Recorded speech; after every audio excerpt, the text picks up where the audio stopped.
بسم اللہ الرحمن الرحیم۔ دیوبند کی جانب سے تعلیم کے متعلق جس اعلان کا شدت سے انتظار تھا الحمدللہ وہ آ گیا ہے، جس میں کہا گیا ہے کہ حفظ و ناظرہ دینیات اور فارسی کی تعلیم تو مکمل طور پر شروع ہو گئی ہے۔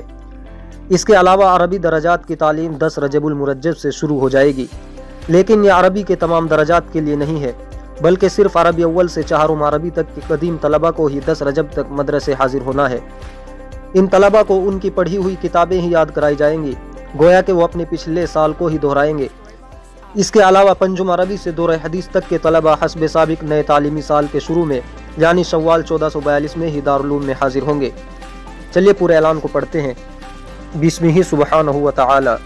لاک ڈاؤن کی وجہ سے جو تعلیمی سلسلہ منقطع تھا، اب حکومت اتر پردیش کی تازہ ہدایات کی روشنی میں دارالعلوم دیوبند کی مجلس تعلیمی منعقدہ 30 جمادی الاخرہ 1442 ہجری مطابق 13 فروری 2021 عیسوی نے فیصلہ کیا ہے کہ 10 رجب 1442 ہجری سے تعلیمی سلسلے کا آغاز کیا جائے۔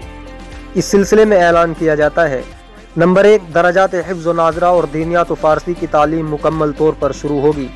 نمبر 2، تعلیمی سال 1440-41 ہجری کے سال اول عربی تا چہارم عربی کے تمام قدیم طلبہ 10 رجب تک دارالعلوم حاضر ہو جائیں۔ انہیں ان کی پڑھی ہوئی کتابوں کو دوبارہ یاد کرایا جائے گا۔ نمبر 3، سال پنجم تا دورہ حدیث کے طلبہ حسب سابق نئے تعلیمی سال کے آغاز پر یعنی شوال 1442 میں دارالعلوم آئے۔ نمبر 4، تمام طلبہ اپنے سرپرستوں کی اجازت کی تحریر ساتھ لے کر آئیں، جس کا نمونہ ساتھ میں شائع کیا جا رہا ہے۔ نمبر 5، آنے والے تمام طلبہ کو کووڈ-19 سے متعلق حکومت اور محکمہ صحت کی طرف سے جاری کردہ ہدایات کی پابندی کرنی ہوگی۔ نمبر 6، آنے والے تمام طلبہ ماسک لگا کر سفر کریں۔